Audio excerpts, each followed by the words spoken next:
Hi అండి, అందరికీ నమస్కారం. నేను మీ Tejasri. Welcome back to our channel Prakruthi lifestyle. ఇవాల్టి వీడియోలో నోరూరించే ఫిష్ ఫ్రై రెసిపీని చూపించబోతున్నానండి.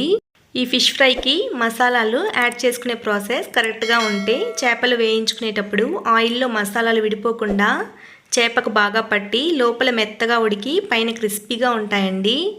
ఇక్కడ నేను చెప్పే టిప్స్ అండ్ చూపించే ప్రాసెస్ని యూస్ చేసుకొని మీరు కూడా ఒకసారి ట్రై చేసి చూడండి, పర్ఫెక్ట్గా వస్తాయి.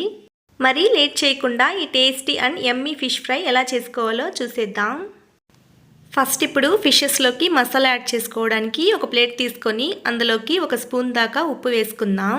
ఇప్పుడు 2 స్పూన్ల దాకా ధనియాల పొడి, 2 స్పూన్లు కారం పొడి, 1/2 స్పూన్ దాకా గరం మసాలా, 1/2 స్పూన్ జీలకర్ర పొడి, 1/2 స్పూన్ దాకా పసుపు, 2 స్పూన్ల ఆయిల్ వేసుకొని 2 టేబుల్ స్పూన్ల నిమ్మరసాన్ని పోసుకొని ఇవన్నీ ఒక ముద్దలాగా కలుపుకొని పెట్టుకుందాం. ఇప్పుడు ఒక్కొక్క చేప ముక్క తీసుకొని చేప ముక్కకు మసాలా అంతా బాగా పట్టించాలండి. ఇలా అన్ని వైపులకు లోపల వైపు పైన అంతా కూడా అప్లై చేయండి. ఇలా చేప ముక్కలకి మసాలా అంతా పట్టించిన తర్వాత ఈ ప్లేట్ని డీప్ ఫ్రీజర్లో 1 గంట పాటు ఉంచండి. ఇలా 1 గంట పాటు ఫ్రీజర్లో ఉంచిన తర్వాత ఈ ప్లేట్ని తీసి ఇప్పుడు ఈ చేప ముక్కల్ని ఫ్రై చేసుకోవాలి.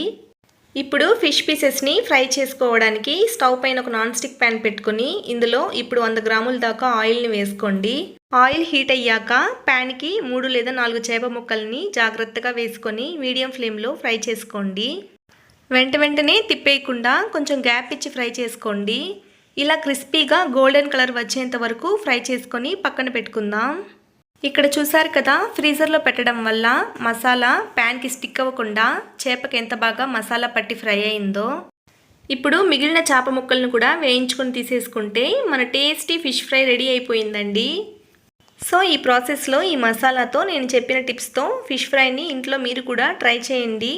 ట్రై చేశాక మీకు ఎలా కుదిరిందని నాతో కమెంట్స్లో షేర్ చేయండి. ఈ వీడియో కనుక మీకు నచ్చినట్లయితే ప్లీజ్ లైక్ చేసి సబ్స్క్రైబ్ చేసి మీ ఫ్రెండ్స్ అండ్ ఫ్యామిలీతో షేర్ చేయండి. Thank you for watching. Next వీడియోలో మరొక రెసిపీతో మళ్ళీ కలుద్దాం.